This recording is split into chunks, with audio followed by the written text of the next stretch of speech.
This is the Dane Moore NBA podcast. We're brought to you by Prize Picks, coming at you Tuesday morning. It's June 11th, and we'll be joined here shortly by Jace Frederick from the St. Paul Pioneer Press. Jace and I will be doing our Wings season recap for this episode, spending some time on Jaden McDaniels, Nickiel Alexander-Walker, and Kyle Anderson. Also some quick notes on Josh Minott, TJ Warren, and Jaylen Clark at the end of the episode. If you missed it last week, Chris and I did the same thing for a guard season recap where we got into Anthony Edwards, Mike Conley, Jordan McLaughlin, and Monte Morris. You can find that episode in the podcast feed along with last week's other episode, which was with John Krasinski on the Wolves' new ownership group, expanding to include Michael Bloomberg. So just keeping those on your radar because, off-season episodes, that are a week old, they can hold a little bit more value than maybe a week old regular season episode might. But again, for this episode, it will be Jaden McDaniels, Nickiel Alexander-Walker, and Kyle Anderson with Jace. Today's episode is brought to you by Prize Picks. PrizePicks.com, Prize Picks app, promo code Dane for a $100 sign-up bonus. And my pick for Game 3 of Celtics Mavs is Maxi Kleber making less than 0.5 3-pointers, which is just projecting. He will not hit a three in that game. He's only taken 2 threes thus far in the series, and he's actually playing real minutes, like 18 in game 1, 17 in game 2. His shoulder just doesn't look that comfortable. It doesn't really look like he wants to be shooting it. So I will take Kleber to not make a three for my Prize Picks pick for Game 3 of the NBA Finals. Today's show is also brought to you by Autograph, the Autograph app that you can download for free in the Google Store or the App Store, the Google Play Store or the App Store. You can scan the code on the screen here. It's just, again, Autograph, where you can get all of your team-specific content in one place, off-season articles, interviews. This show is on there. Everything that you kind of need in one spot. You go to the Timberwolves community on the Autograph app, and you can consume all your Wolves content there. Or, if you're, following the Mavs, you're following the Celtics, go to the Celtics community, the Mavs community on there. You'll find all your stuff there in one place. It is a free app that, again, you can find in the App Store. And please do use the referral code DaneMoore to let them know that you came from us. Hey, yeah. All right, we are now joined by Wolves beat writer Jace Frederick from the Pioneer Press, who texted me in all caps, boring, when I sent him the outline for for what we're going to talk about today, which is, of course, a season recap of the Wings. I don't know, man, if you have some other ideas of what you want to talk about. No, it's your show. I'm just along for the ride. Yeah. It's the Wings. Like it's not even a comment section. It's just it's we are discussing Nickiel Alexander-Walker, Jaden McDaniels, and Kyle Anderson on today's show. And no offense, I really like those guys. I have some things to say about them, but it's not really a headline grabber. No, it's not. I struggle to even this roster is so weird that you realize it when you do this. Like, Kyle Anderson could be in the bigs, whatever. Exactly. Like I kind of think Kyle Anderson's a center, but you could also make a case that he's a point guard. True. He should have been on your episode with Chris. I don't know why we're talking because about there's a million point guards. There's a million, and I had to put almost zero at the same time. I know. There's a million and there's one. I gave you the ones that really require some nuance, Yeah, Daniels, that's my specialty. Yeah. Nickiel and Kyle. Again, we're doing like an area, just as a way to talk about these guys, an area we think they improved, kind of stayed the same, and regressed. Jaden McDaniels, Kyle Anderson, Nickiel Alexander-Walker. I don't care who we start with. You grab the headline. Who's the headline? I don't know. I mean, I don't even care if we start with them, but it always had to be you and me who had to talk about Jaden at the end of the year. That was only fair. Couldn't put somebody else in that box. Let's just start with Jaden because he starts. Okay. So why don't you fire away?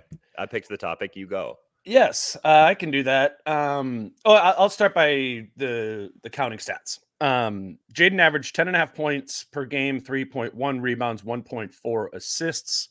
The chain that after last year, he averaged 12, 4, and 2, played more minutes per game last year. So I was just kind of looking at it. Points went, if you do it like per 100 possessions, points went down by like 5%. Rebounds went down by 12%. Assists went down by 17%. I don't know. I was sitting there kind of thinking about it like, you expected drops. We expected drops. Are those like acceptable drops in production from him, given that, he played more, he was more included in the offense a season ago with Cat out for 52 games. So we can kind of talk about that. 59.2% from 2-point range, which is really good, which he's always kind of been really good at. The 3-point percentage with the big kind of swoon at the end of this season dropped to 33.7%.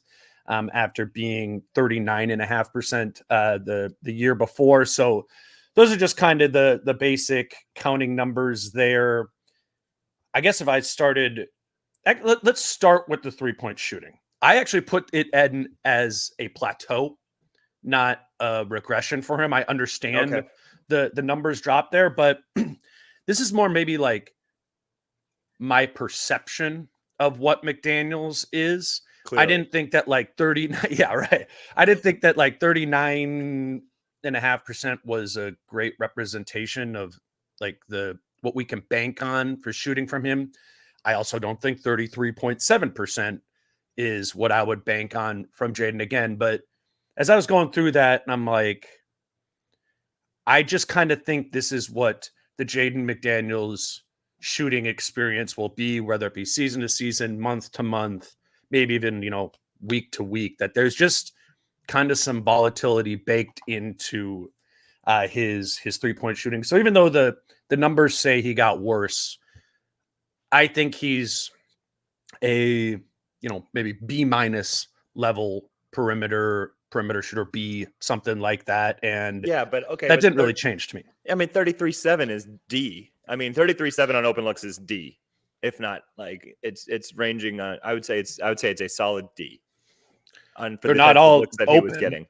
Most are, but yeah, that's where I put as like it's got to be more consistent in that you have to be at like 36%. I mean, I really feel like for a lot of the types of looks he gets, he should be sitting right around like good season maybe is like 37.3, bad season like 35.5. Like, I don't think you can have a low like this. Like that's something where I just put like, it's got to be more consistent with your shot.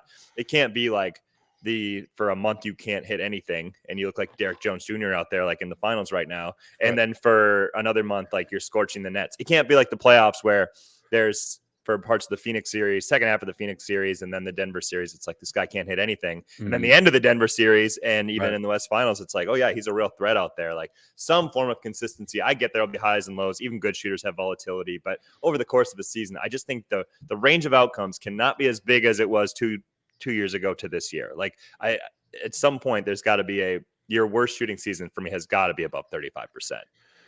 I guess I agreed. I just don't know if we're going to get that. You don't think you can bank on him hitting 35% of his threes? Like that can't be a baseline for him? I think that's like a reasonable expectation, but I guess just when I think of Jaden as a shooter, given that he's 6'10", 6'11", with the size, I think he has the body type and shot mechanics that are like tough to replicate. And when I think of volatile shooters, that's what I'm thinking about. And I agree. It can and should be better. And maybe I'm wrong. And, that's what he's looking at. He's in the gym this summer and he's like, hey, this is like 50% of my offense, maybe more, I do need to have that. That's what I would get in the gym if I was his player development coach of like, what can we do to shrink the volatility of that? But some players, right? I mean, there's guys around the league have been in the league for 10 years and it's still up and down like that. And I think that's more in nature of their shot mechanics than anything else. And Jaden kind of fits that to me, which leads me to believe that maybe in the average it's going to be 36 over 4 years. But yeah, I don't know if I can bank on that. Yeah, it's just hard. It's just hard to like when you talk about offense, constructing what you want to do offensively, to when there is such an unknown in the aspect out of the 5. And then if you have Rudy out there where it is kind of a known of like, there are a few things you can do, but it is like you kind of have to work around some of the stuff with the spacing and whatnot. And then if Jaden's going to be an unknown too, then it is hard to like create an offense where you know that, okay, we can do this and this consistently and we can get to about here as far as like our efficiency goes, when like that's a pretty big piece of it. If it's just somebody you have to worry about, and if they don't worry about him, that he's not going to make them pay, that creates nights of volatility in itself. So I think that's just one of the challenges. I'm not saying you're wrong at all.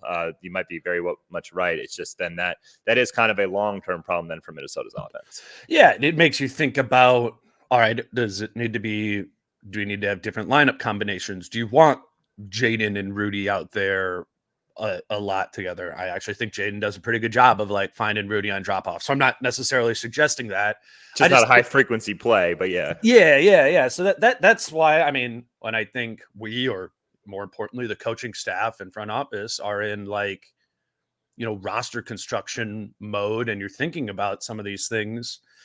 I mean, is that more acceptable? You think, 3-4 years down the line, is Jaden maybe a 4 for you then? Can you accept volatility at 3-point shooting volatility at the 4 more than you can at the 3? Like, I don't know the answers to that, but I think as I was sitting there yesterday doing this sort of stuff, like these different things cross my mind. You go, okay, well, if eventually they get to, is he a 6th man, or does, and he improved in a lot of other areas. I mean, we just kind of are choosing this one there, but this is the obvious one, right? It's the obvious conversation with him. You know what I was wondering, like kind of building off of that, where we talk about Jaden and like his offense, and asked him at his exit interview, like, like something is that something you'd like to get into more, like just the things you can do off the bounce and whatnot, because your role has been kind of stagnant these last couple of years. Obviously there was a little more usage last year without Cap, but in general they asked him to do the same things. Sure. And you could tell he was like, yes, but that's up to the coaches.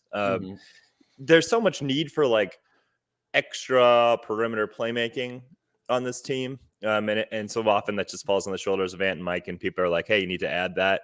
And I think this is true for basically everybody we're going to talk about today. But like, do you see Jaden getting to a point where it's like, well, he can be relied on for 10% of that? Because there have been times in the past where I thought maybe, but there are also times where it just looks kind of clunky, and I'm just not sure if that can be who he is as a player. But I do think like he views that as something he can do. How do you see him kind of like, do you see, he's still really young. Like, do you see him evolving into that as a player? I think like it's still to be determined. And I don't rule out like the idea of him being more of a 4 again than more of like a 2 self-creation sort of guy as he approaches his prime. I think the Mikal Bridges archetype that we've talked about for Jaden for a long time, maybe isn't it. And that doesn't mean Jaden couldn't get to whatever if Mikal Bridges is like a 88 overall in 2K. Like he can't get to an 88 some other sort of way. But I don't play 2K, but I don't think I don't either. But I think that makes sense, right? Like the overall quality. I think you're giving too many guys 100 if you're giving Mikal an 88. I don't know. But I hear you. But like that's what I'm thinking about with Jaden more so, is like, what are the areas? And at 6'10", 6'11", is that the guy that you want? Like, all right, I got my switch, ding, ding, trying to take somebody off the dribble. It's just, it's hard. Obviously, Kevin Durant can do that. I think Jaden has that. Like, it's definitely a possibility to me of what he could become. But I mean, Nickiel, who we'll get to next, like I think about him more so turning up his secondary creator game next season than I do Jaden. And I look more at the things that, like the thing that I have that Jaden improved on the most this season or added was like that mid-range leaner. Yeah. Like I put that in there too, but like, I think he had some of that. I just think he was more confident in getting to it. And so like, and I think that is an area where he improved and can continue to excel is like, being comfortable off the bounce, just in terms of like attacking closeouts, just making that easy read of like, is this a pull or is this a go situation? Like, I think it's where he got better and helped the offense some. And I do think it's kind of the area where he can continue to expand. It's like a really easy way where you can stay in your own role, but increase your own production just by making those proper reads. Because when he does attack closeouts, and then you can get into like, okay, do I have the guy on my hip and now I take this mid-range shot? Is it a blow by where I'm dunking? Am I drawing the help and now dumping off to Rudy? Like, he's pretty good in those spots. So I think it's just like, just continuing to try to make the right reads in those spots because those are going to be, I still think, his best form of offense moving into this next season. Well, it has been thus far, right? Yeah. Like, he's been really good at the rim, over 70% for the last few years. And even in that, like, kind of, I don't want to call it floater range because he doesn't take a floater. He like gets to floater range and then leans back to take it. But he made 51% of those 4 to 14 foot shots this season, which was tied for the best in the league amongst wings with Bogdan Bogdanovic and Devin Vassell. And like the rim ones, I remember those guys take the same shots too. Yeah. I was kind of thinking that same shot. Yeah. Right. It's not like getting there to take a floater. It's getting there to take some sort of like jump shot. The like stat that always stood out for Jaden offensively at the beginning of his career was like crazy, like made everything at the rim. But you kind of go when it's low usage, you go, okay, are those dunks? Are those layups? Are those in transition? Like, this matters to me, the mid-range, like short mid-range shot, because it shows touch. Yeah, and it shows like ability to get there, which maybe that's some of the secondary creation. Like, he's not like cutting to the basket, catching it at 6 feet, and then taking it. He's getting himself there. And so that's, I think, to your previous question, like that's part of it. It's like, how do we stitch? That's the whole thing with Jaden. It's like, how do we stitch in more of the things that can be banked upon and like remove or like de-emphasize some of the things that are volatile or that he, isn't great at, which is, situationally at least, the 3-point shooting. But yeah, that's what I had for an improvement for him. Yeah, I mean that's exactly what I put too. Do you have a regression? Well, my regression was the 3-pointing. Oh yeah. I know you didn't think it was one, but I did. And I also do think like defensively at various points in the season, like the second half of the year for sure. And I know it didn't, against Luka it was tough, but I wrote down a second one of like a little bit better defending without fouling, putting himself in less spots like that, which was huge. Just not even like because of like the way you're defending, but just, your availability on the court. I think that has a lot to do oftentimes with him playing better, is that he gets to play more and stay in a rhythm and just be who he is and not be thinking about the foul trouble, not be sitting on the bench and for 8 minutes or whatever. Like, he played a little better offense for the point there in the second half of the year. And I just think like extended runs and staying in your natural rhythm of your rotation, like that matters a lot for guys. We see that with Carl too. Like, it matters. Yeah, no, absolutely. And you're right. When we should, I don't know why none of mine had to do with defense at all. I think the defense is probably the more kind of like you bank plateau. it. Yeah. Like you bank it, like that's who he is. And we kind of know that's who he is. So it doesn't even feel like a talking point, even when it's really good. Obviously his first time making all defense, Yeah, that's credit cool. There. But like, I think it was just as good last year, or close to.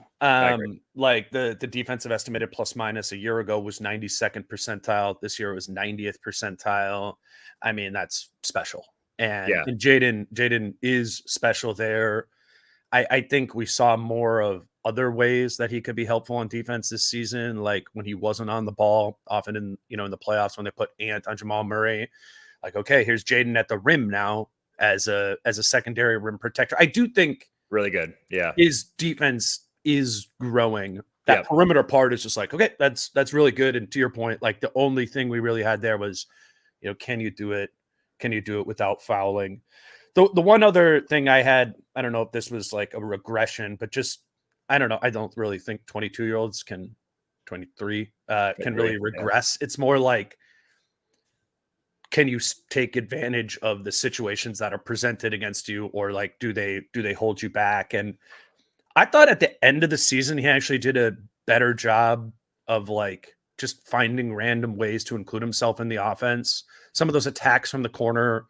Remember, like the last couple weeks of the season, regular season, I think it was, he was getting those offensive rebounds from the corner. Yeah, that was huge. He was doing some of that, randomly inserting himself in like a pick and roll when he wasn't being guarded, like some of those sort of things. But largely, like, I think that was a disappointment with McDaniels this year, was his ability to find more ways to randomly inject himself into the offense. And to be fair, I don't know what sort of like autonomy he has to. Well, the offensive do some of that. glass, something Chris Finch said all the time. He can do All the that. time. Mhm. Yeah, that is one where it's like he needs to be doing this. Like anytime somebody asks about his role and does he get frustrated with the lack of touches, like eventually, like Chris Finch almost got annoyed. Like well, like this is kind of his role in the team, but he can do X, Y, and Z. Like you can always crash the offensive glass if you want to touch Get out the in ball. transition. Yeah. These I know types that of things, answer. like and Right. it's true to a large degree. It's like, look, I mean, especially when you have Cat and Ant out there and Mhm. Mike and stuff, like there's only going to be so many touches for you, and Sure. it is going to be like kind of pre-produced touches where there's one thing for you to do when you catch the ball. Yeah, it's like if you want to do other stuff, like make it happen yourself, kind of. And I just think this is going to be a big thing for Nickiel and Jaden. I think it's just consistency, like throughout the duration of the season, finding exactly what you do and who you are and what you need to provide to the team and doing it on a night-to-night basis. Like that is something Finch always says with young players, is like the next step for them is always taking the things they do well and doing it every night. And it's so true. It's like, all right, yeah, like we see these flashes with Jaden where it's like, wow, 18 points, 8 rebounds, whatever. Like, okay, but like on a night-to-night basis, can you grab 2 offensive rebounds? Can you get to and then maybe they lead to putbacks, and all of a sudden you're at 14 points, like Right. and it was just impactful plays that you remember throughout the course of the night of like, that was like a winning play right there. Like, can you do that on a night-to-night basis? Because there's no reason you can't, frankly. Right. And the contract asks for that now, right? Yeah, That's for my sure. last thing on him is, after making $4 million this past season, the new contract that starts next season jumps him up to $23 million. It's a 5-year, $131 million contract. And it's always, we had this conversation on here over the course of the season of like, does it need to be more things from McDaniels, or does it need to be the things he's good at more consistently? And I think this year was like a little bit of both, but I think the expectation becomes both consistently, a little bit more things in general to do, and doing the things he does well, more consistency, whether that's, defending and doing it without fouling, et cetera, et cetera. He's like the smorgasbord of like all these different things, because he doesn't have like, at least on offense, like one specific job. Yeah. It's finding these different ways, and I think that's probably hard as a young player. I think he has a hard role to be consistent in, but I think that's what you signed the contract for, is to find those things. And I think that would be true on other teams as well. It's like, okay, if you're on the Pistons, like, yeah, I guess you get the ball more and you get to like try to be Mikal Bridges, but I don't know. Like, is that ultimately where this is going? I'm maybe it doesn't totally seem like it. You have any final thoughts on Jaden? Yeah, even like a Mikal Bridges, he goes to Brooklyn, and for like half a season, it's like, wow, okay, yeah, there was a lot more here. And then you see him this last year, and it's not like he was bad, but you're like, okay, but if he's doing that, this team's not very good. So like you kind of see the way that people fit in, and maybe how they fit in on really good teams. And Jaden's currently on a really good team. I do think with Jaden, and this is kind of a thing with almost everybody as you look forward to like next season, in my mind, if they bring everybody back, I do see it more as like it's the same team. They're just going to try to do everything a little bit better, which means I don't think we see a lot of evolution of roles. And I do think that there's maybe like one more year of that. I think that's entirely possible with like, maybe you add in like one piece to like complement or supplement or whatever, but it's largely everybody doing the same things, trying to do it a little bit better, hoping continuity and just personal growth in your own role. You're just a little bit better, and so the team goes up one more notch, and that's enough. And then I do think after this, I feel like this is like the last real year of like the Mike Rudy run at a title, and then after this upcoming season would be more of like now you need to see evolutions of players of like, okay, now this is going to be a little bit of a different edition of the Timberwolves, where like I do think this year, like Jaden's role next year, I expect it to be pretty similar. And maybe that's not true 2 years from now, but this next year I think his challenge is like, here's what we need from you. Do it a little better, do it a little bit harder, do it a little bit more often, and then we can take that next step and maybe even like, go up to playing in the finals and winning a championship. Yeah, it is. I mean, and maybe that's just what it is to be a young player. Because when you say those things, I think of Naz Reid, right? Yeah, I think yeah. Nickiel Alexander-Walker. It's now kind of like in the the same same boat. test. Yep. Yeah. Let's grab our first break here. Today's show is brought to you by Falling Knife Brewing Company. Our friends over at Falling Knife obviously hosted all the Wolves watch parties during the regular season and playoffs. We want to keep them on your radar for, just happy hour in the city with work friends, or on the weekend if you're looking for a brewery to go to. This Saturday they have a Fright Night Market at 5 p.m.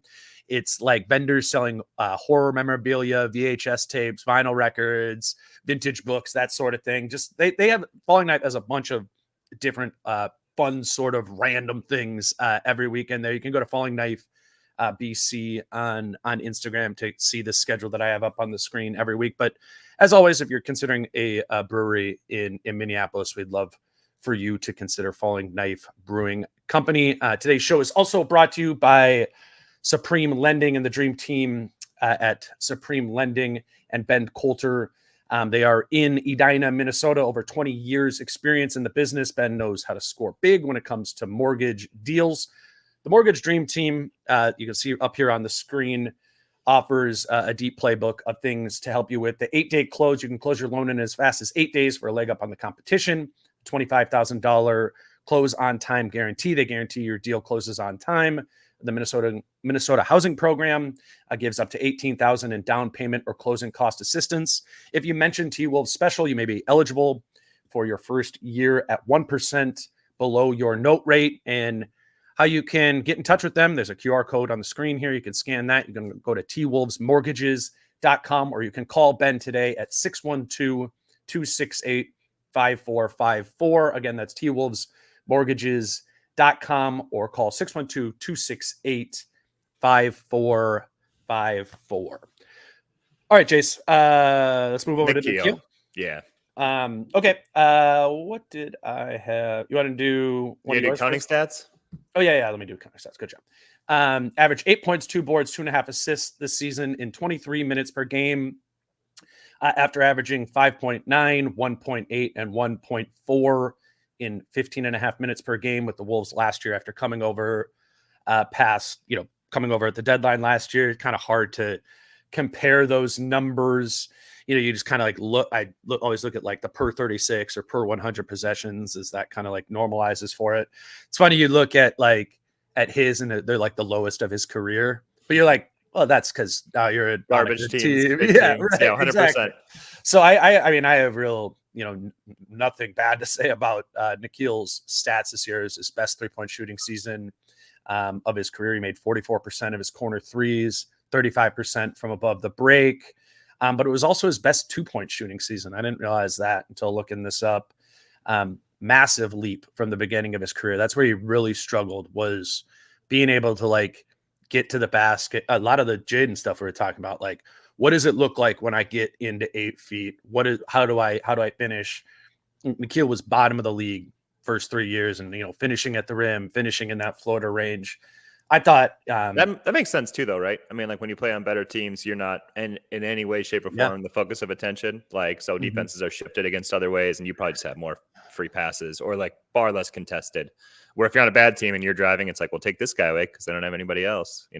It's why your per 100 possessions total counting stats go down, but your efficiency numbers go up, which is just the perfect encapsulation of what Nickiel has been in Minnesota, and that he's embraced that, kind of learned that, this is my path to it. I think he's one of the coolest stories of the season, in that it all sustained from the first year. Yeah. We were kind of talking about with the playoffs a year ago when he guarded Jamal, Shai Gilgeous-Alexander and Jamal Murray in the play-in and playoffs, and you're like, that's pretty awesome. But is that a blip?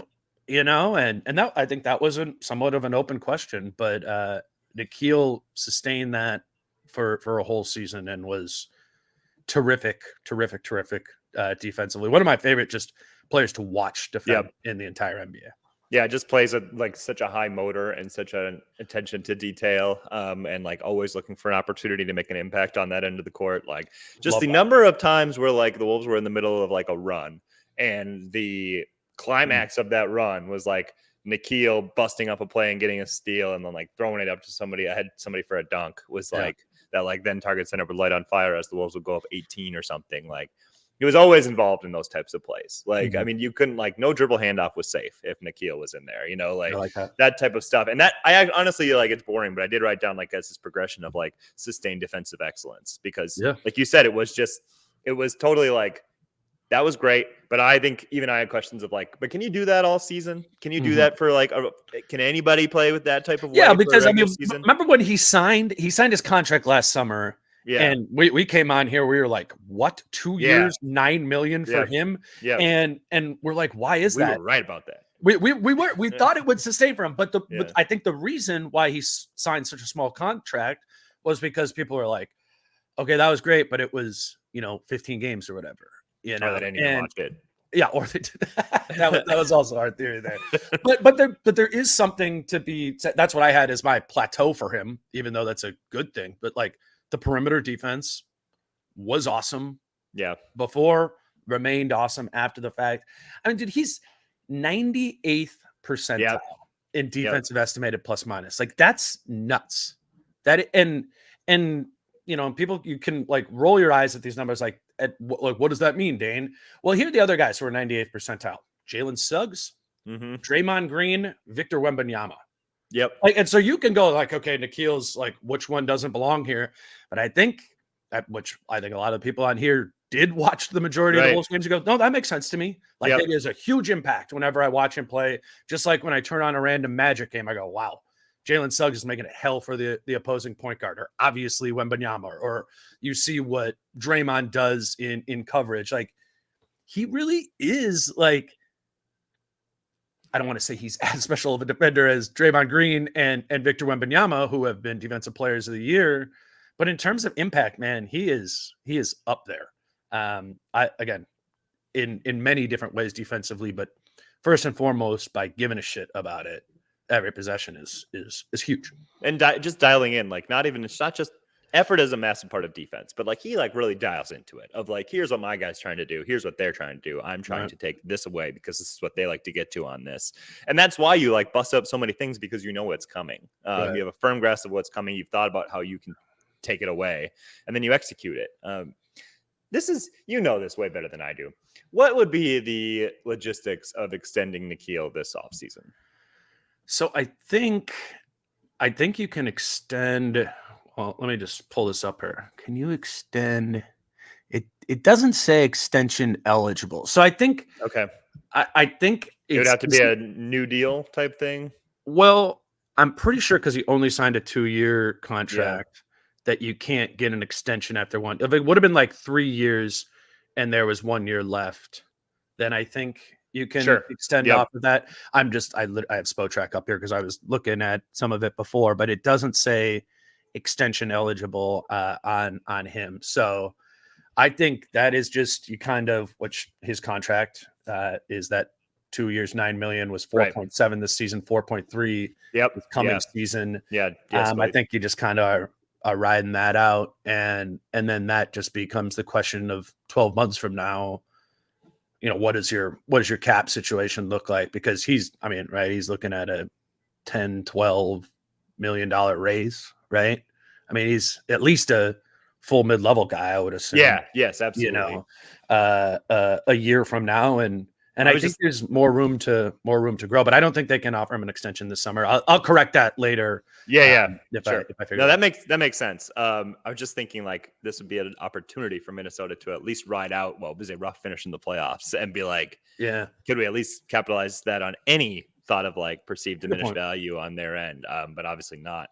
And I also put down too as well, like the other area of growth. I just thought like his general kind of perimeter playmaking / just command of the offense. Like he did grow a little bit more into that backup point guard role. And certainly that maybe isn't something that they want to be like, yeah, he's our backup point guard.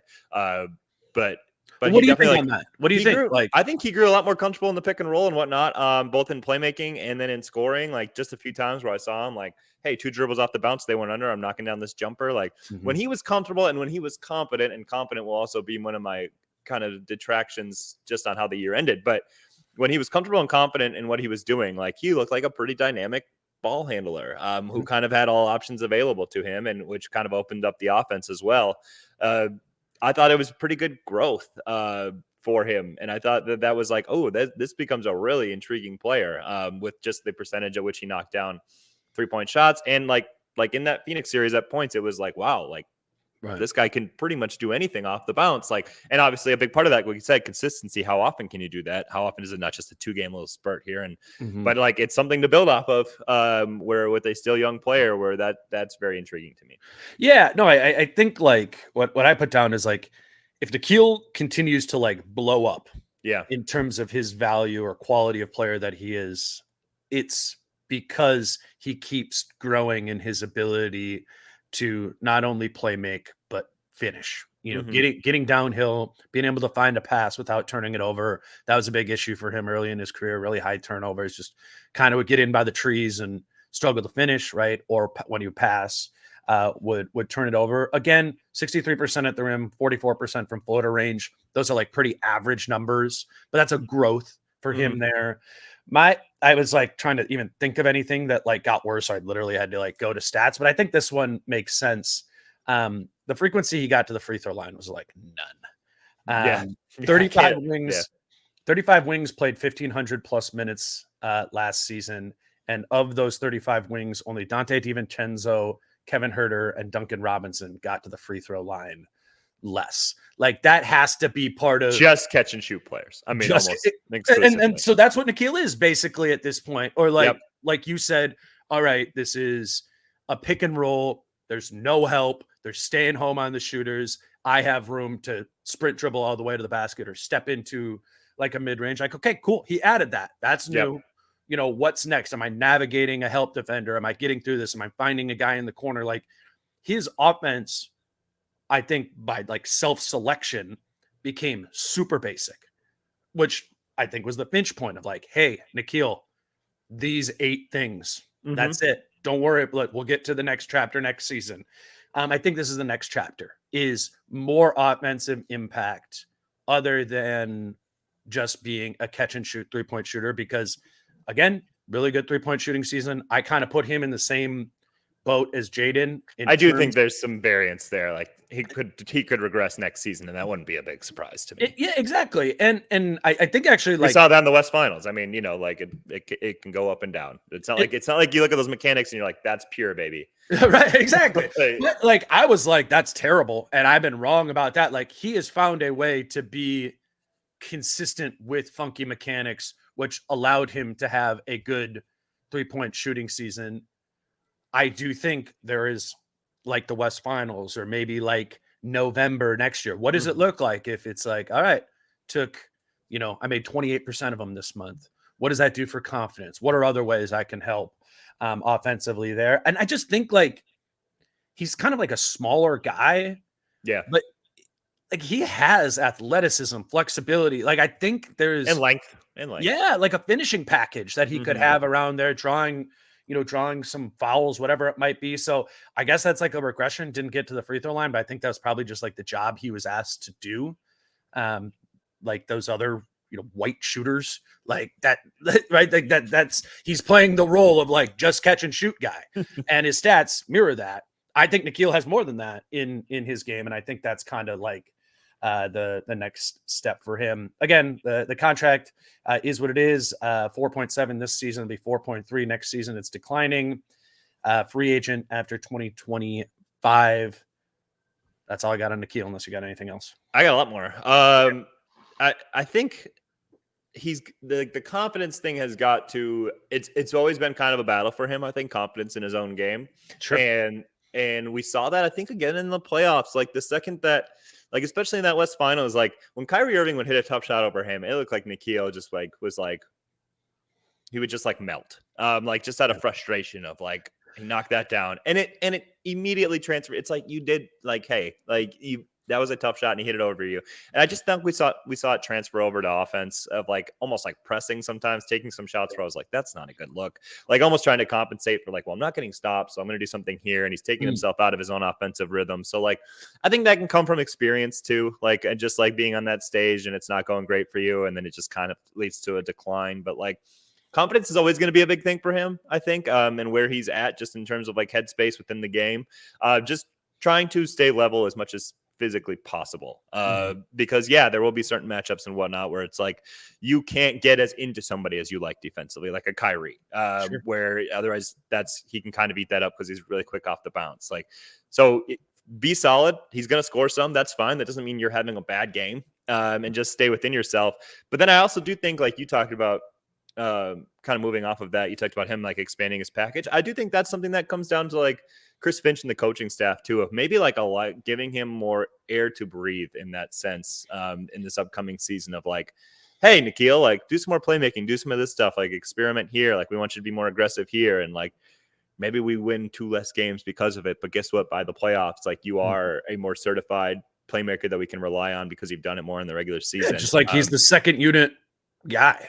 Yeah. Are you the second unit point guard? That would be one way to empower that. Yeah. If they don't add somebody that everybody thinks they need, like off the bounce, well, then like you have to I think you have to grow Nickiel into that. And then you have to give him the opportunities to fail, and succeed for that to happen, because I think that's possible for the tools to be there. So if the front office doesn't make an obvious addition that fills that role, then like, I think you have to allow Nickiel to do that and understand that he will have highs and lows with it. And it might be frustrating at times. But I think you got to allow for it. And I'm not saying that they wouldn't. I'm just saying I think that will be the path they have to take next season. How are you just thinking about the backup point guard position next year, as these 2 wings we're talking about right now are two big candidates for it in Nickiel and Kyle Anderson too. Played a lot. Literally Finch talked. I mean, when Finch mentions Kyle, it's like, well, that's who can take pressure off Mike. It's like, okay, what if he's not here? Which if he has the market, I'm thinking that he probably wants, he might not be, we don't know. I don't know. I just think either way, it's so hard to let me just say, like, it's such a hard question because it's totally tied to how much are they going to spend, because it's Monte Morris, Jordan McLaughlin, Kyle Anderson. Those are your options of free agents you could bring back to be point guards. Right. And all of them, for every dollar you pay them above the minimum, is going to cost you in terms of luxury tax payment. Though those are the only guys that you can get to be point guards next season who aren't minimum contract players. Because if they just let Kyle, Monte, and Jordan go, all you can do is bring in another minimum point guard to replace the draft trade, I guess. But could draft Tyler Kolek. That's what you're on. All right, let's move over to. It's a Finch player. I watched a little bit of him. He's a Finch point guard. I still haven't. I read Sam Vecini's mock draft. That's as far as I've gotten. I've watched one team play. It was Marquette. I watched their game, 2 of their games, and that's as far as I've gotten. Next week I'll get more into it. I don't know. Yeah, man, we got 14 days here until. Not a lot of time. That's. I'm just gonna like binge one day before the draft. Be like, okay, I'm just like I feel like you have a really good grasp on all the prospects in one day. Exactly. Yeah. The nice thing with the Wolves is you can start at like 20. Yeah. I texted Tyler Metcalf, who works with No Steelers. I was like, hey, I'm not ready to start watching anything this week, but can you just give me 8 guys who will be like between 27 and 37? So I'll start that. Maybe you package them both, move up 20. Exactly. That's the 19. Thing. The amount of times I've been like, watch that guy play for like an hour and a half. That was pointless because he ended up being like a 2nd round pick or whatever. Okay, let's do Kyle Anderson. Recapping his counting stats, he averaged 6.4 points, 3.5 rebounds, and 4.2 assists in 22 and a half minutes per game after averaging 9.4, 5.3, and 4.2 and 28.4 minutes per game last season. That's high. I forgot that Kyle almost played 30 minutes a game. That's like the same. It makes sense. I guess. Yeah. It's just like anybody off the bench. I guess he started a lot. He did start, right? He started when Cat was. That's what I thought. I was like, I don't think Nas did. And they trusted Kyle more than Nas even. They did, which a year ago was absolutely justified. So Yeah. So what it looked like from again, per 100 possessions to kind of normalize for the minutes he played, his scoring went down by 11%. We know, and we'll talk about it. The shot stunk. You actually wrote the story on what was going on with his eyesight. We'll talk about that. Rebounding went down 15%. I guess you can be like, that's playing the 3 more than the 4 this season. Yeah, that's fair. But the one that stood out to me was assists went up by 14%. And he was already so high as a playmaker, assist guy for a forward, even before that jump. That's going to be my improvement there from him. But just to wrap it up, shooting, he shot 48.8% from 2 after 53.6 from 2 a season ago. And then the 3-point shooting went from it was 22.9% this season after 41% a season ago. Do you want to just take the shooting part first? Yeah, sure. Shooting was abysmal, and what was so interesting was when we talked to him at multiple points early in the season, and Britt would even do it, you see, the eye thing, is that played into it at all? No, he didn't say, can you see? But hey, that eye thing does that impact you at all? And I was like, no. But by the end of the year, I was just casually chatting with him, and I was like, I think I asked him something about him and Rudy because they've grown into such good friends, and and I was like, he's like, oh yeah, Rudy apologized that night. He's like, some of my best friends have always been ones where I gotten legitimate tips with them, and then we came out better on the other end. And I was like, oh, okay, yeah. I was like, did Ant ever apologize for smacking you in the face? And he goes, oh no. He's like, but that was, yeah. He's like, I still that carried a long way into the year. I was like, really? You never said that. Right. And then he opened up about it, depth perception way off. In certain arenas, the lighting, you just couldn't. He's like, it was just it would get a little blurry, with just because every arena, we know this, the lighting is different every arena. Totally. And totally messing with his vision, and just he had to do a lot of different training stuff throughout the year. And finally he said right before the All-Star break is where he felt okay, I'm going into road arenas and the lighting's not I'm not having to make a major adjustment for my vision.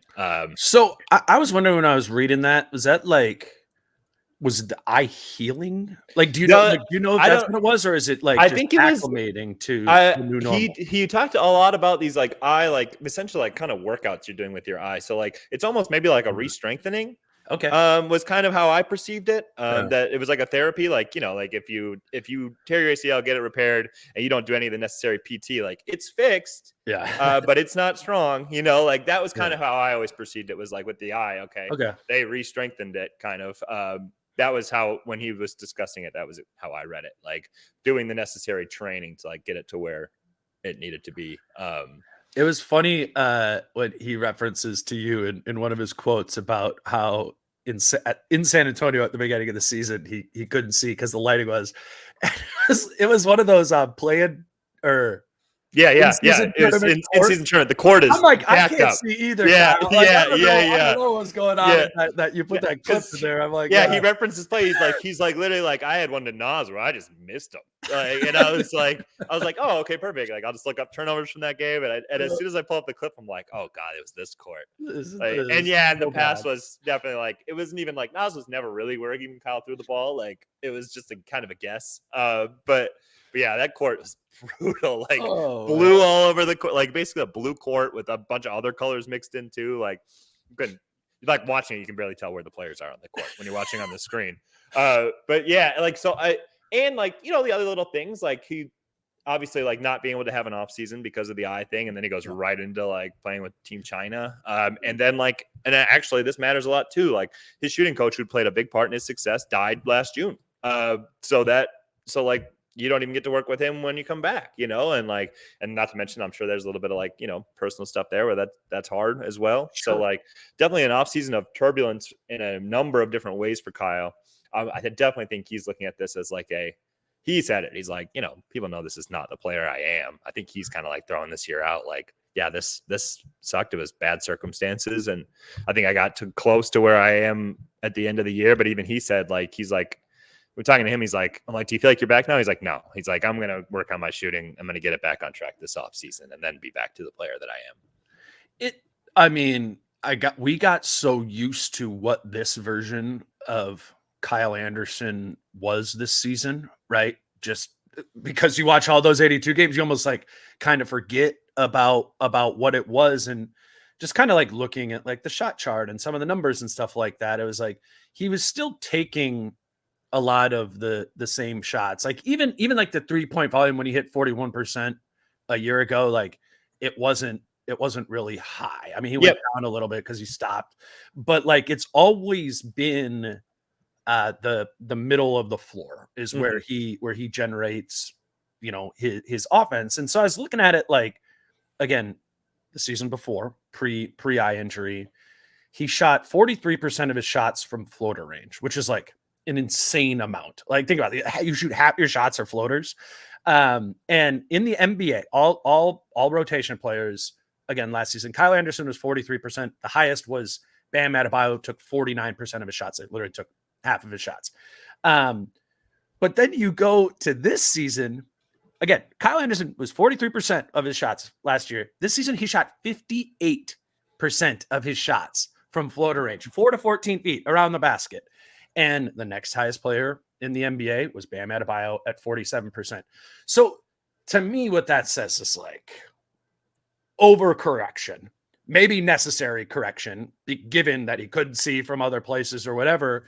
But man, how many times was it this season where he'd be like, okay, that was a place where Kyle caught it. It was weird that it seemed like he almost needed to go like grab like an offensive rebound, had to like dribble, square himself to be looking at the basket to be able to shoot it from there. Right. And I wonder if that was like, that was all he could see, or it was all that he was confident in. Yeah, and like I've done this so many times that I can just do it. Like literally like with my eyes closed, you know, or right, like a hand in my face. I could make this 7-foot like boulder floater. I can put it on the rim and it can roll around. And he did. You know? And he did. Like I think there's actually part of it that if it was this bad with the eye, that he found any sort of ways to be like impactful this season is like is a bit of a testament, you know, to him. And I think the other one and the main improvement that I had down was the assisting.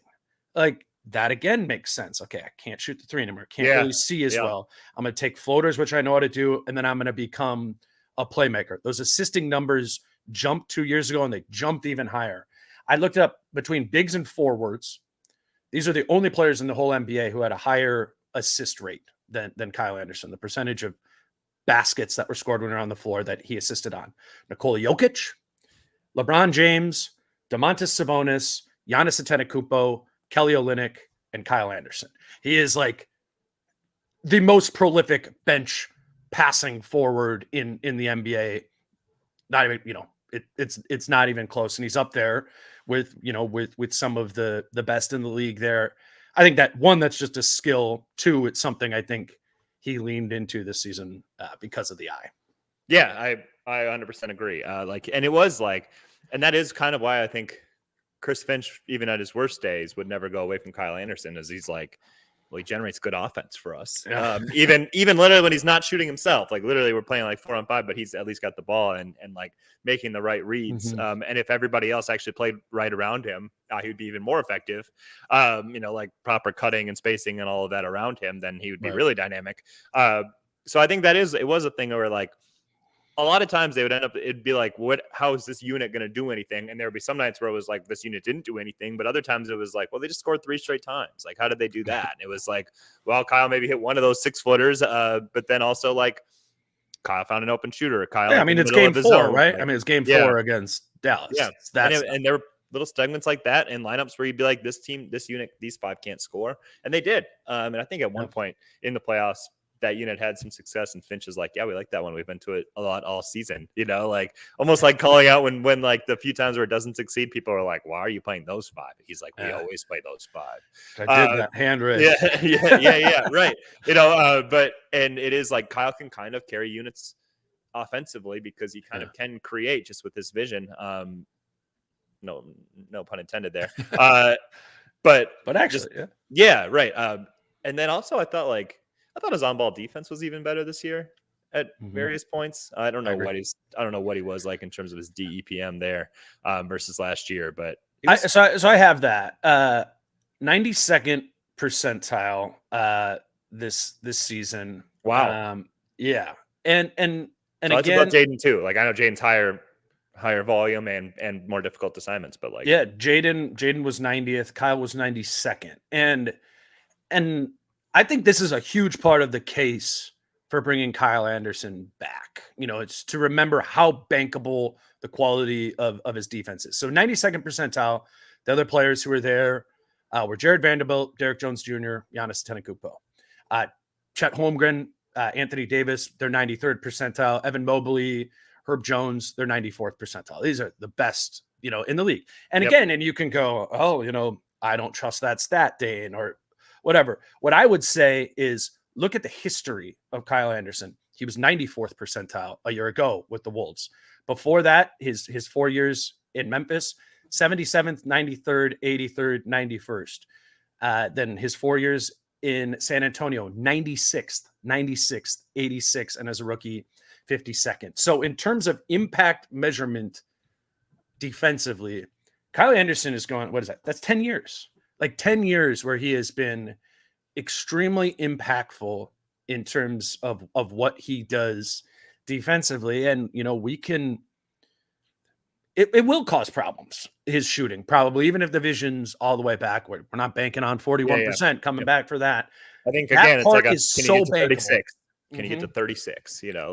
Yes. And find more other way, like the mid-range jumper started helping him out. Like not even the floater. Remember, he just kind of like that 1-2 pull from the line. Like if you can get enough decent offensive stuff from Kyle Anderson, you have this bankable defensive weapon in terms and like versatile defensive weapon, right? On ball, off ball, and passing lanes.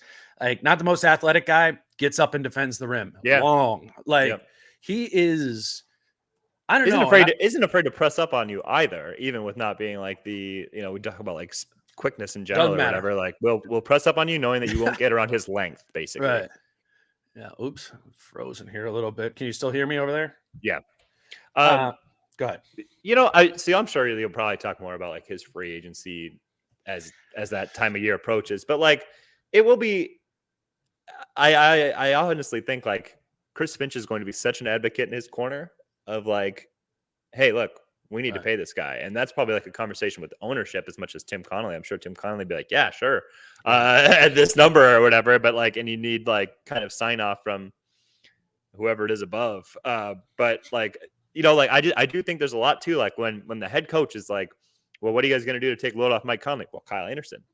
It's like, okay, so like he's in your plans. So like what that does put like an odd pressure, I think, on the organization to bring Kyle back. And I understand why Finch wants him back for sure. He does a lot of things that like in the locker room, on the court, that are very beneficial for this team. But it's going to be an interesting thing just to see what his market is, because it's not like a Nickiel, because Kyle is a known commodity. Kyle, like, teams understand his value. They know who he is. They would like to have him on their team.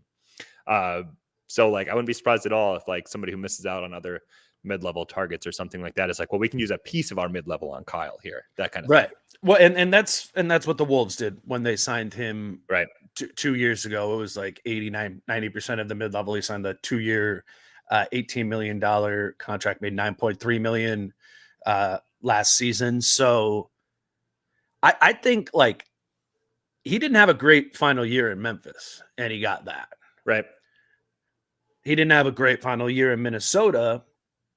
Does that still extend? Is he still close to the mid-level sort of guy? Age is a factor. He would have signed at, he was 29 when he would have signed. Is he 30? He'd be 32 now, right? Well, if he was 29, then he'd be 31 now. Yeah, I don't know. I don't know if he's 31 or 32. Whatever. But it really doesn't. He's a little bit. He's into his 30s, so maybe that's some sort of factor. Maybe there's just some teams that won't be able to get over the 22% from three. I don't know, but like I think to the broader point is, it's like, if not Kyle, then who? And your who list, if you're not going to trade Karl Anthony Towns or Naz Reid or Jaden McDaniels, something like that. Like I don't know how you get other role player pieces. So I kind of think about it as like Kyle Anderson versus Monte Morris, right? Like those are guys you could bring back because you have their bird rights and you could sign them for more than the minimum.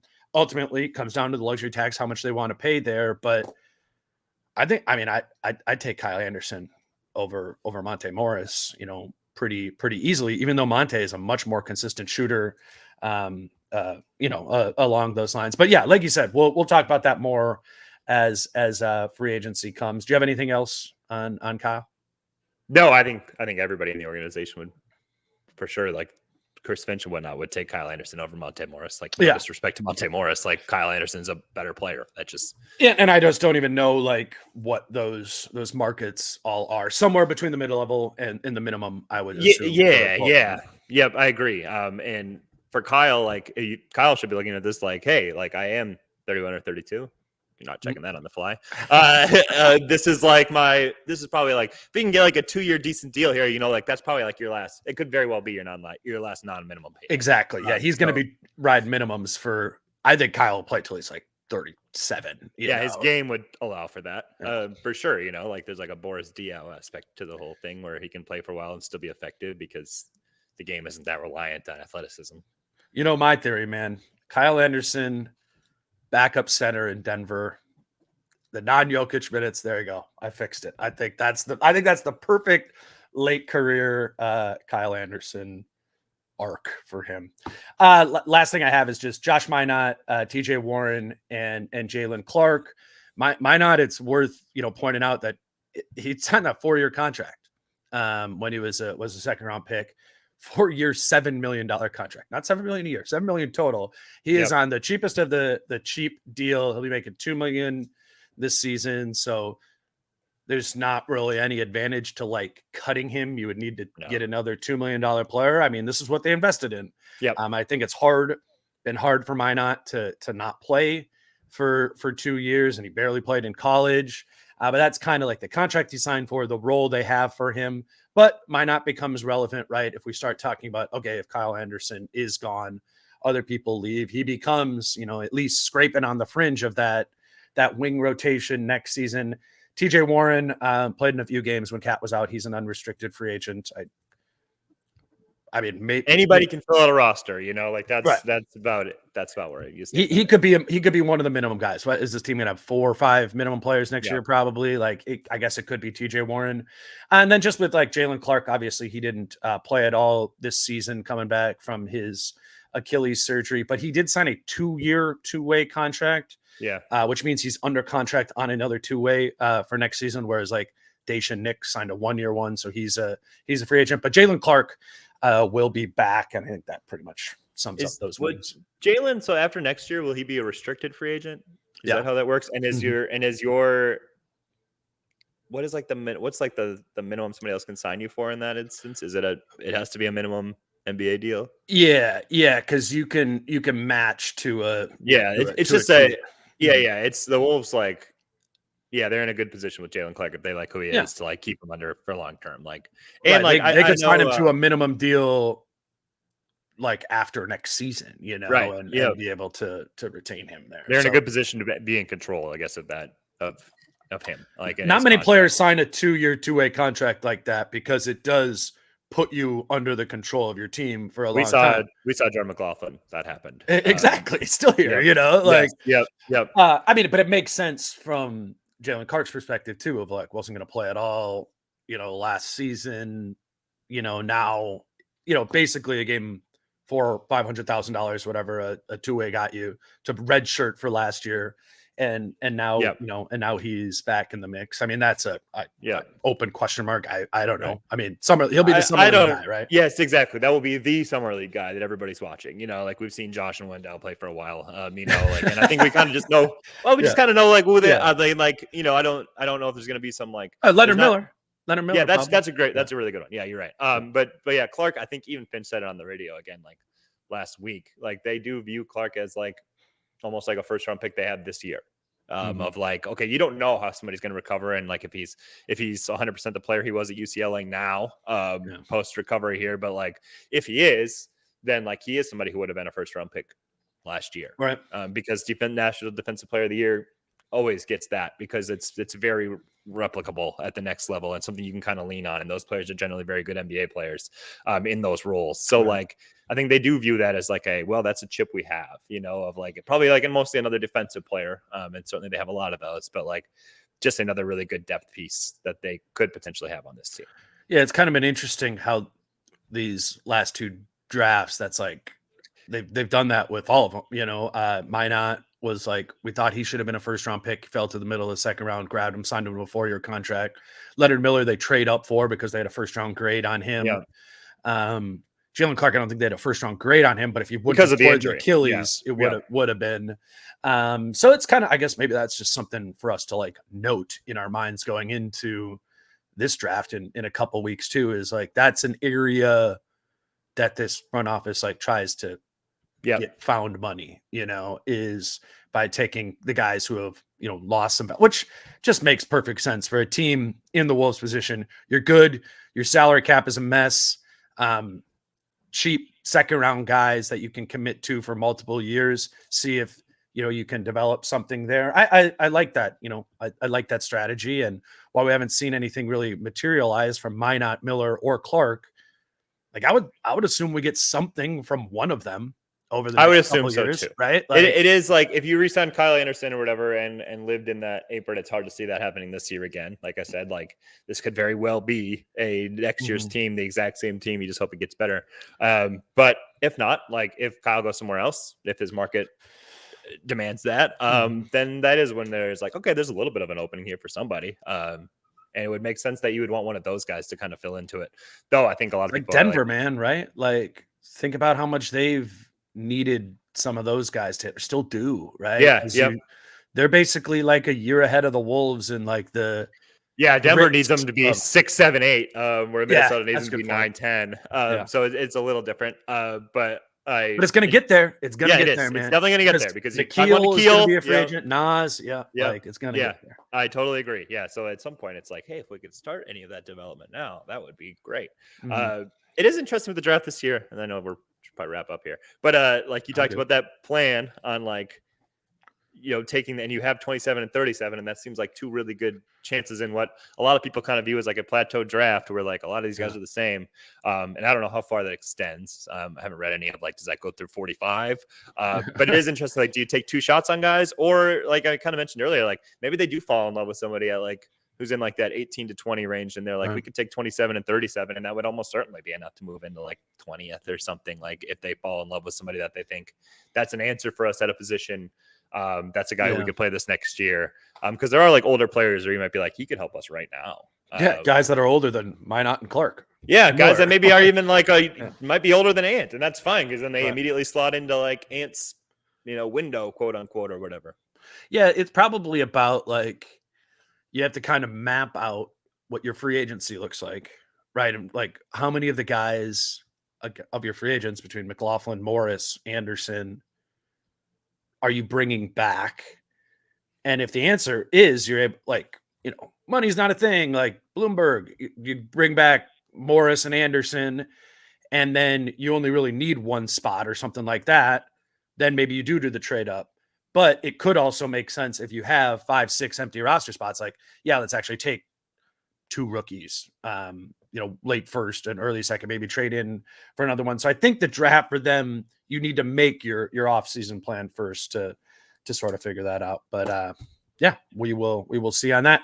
You got anything else, man? I think we covered all the wings, or what I called the wings. Yeah. We covered your just definition of the wings. We're good. I'm good. He's Jace Frederick. I don't think we've actually talked about that Kyle Anderson article on the pod. I don't remember, but if you're like, what is Dane and Jace referencing? Go to Jace's Twitter. It's the pinned tweet up there. Is the first and really only reporting on what happened to Kyle Anderson's eye, and really did shape his season and kind of the bounce back at the end. I remember seeing you, I think, grab Kyle for that. And when we were was that in Dallas? It was in Dallas after game 4. Yeah. That one was awesome. And you got a bunch of credit for that, but Jason's still writing about other Wolves things. Did a big old Ant stamina sort of piece, which you and I were texting about a little bit, and I thought that was well done too. Just always a reminder that Jason, Chris, and John are, they're writing throughout. Not as much, but some. Yeah, a little bit. I mean, it'll come. I mean, it's same with the pod, Yeah. How little can I do? Yeah. Is always the question there. But he's Jace. I follow him on Twitter at Jace Frederick. Read him in the Pioneer Press, and maybe we'll come back in a week or two and do something on the draft. Yeah, that'd be great. By next week, I should maybe start watching. Me too. More than just Marquette. More than just Marquette. He's Jace. I'll be back on Thursday with Britt. I think we'll talk a little bit about the finals, maybe some loose ends on the Wolves stuff. But that'll be up Thursday night. Until then, he's Jace. I'm Dane. Peace out. How I'm feeling, man, I hope it never stop, yeah. Green and hard so you can find me in the crowd, yeah. Don't let standards ever bring you down, yeah.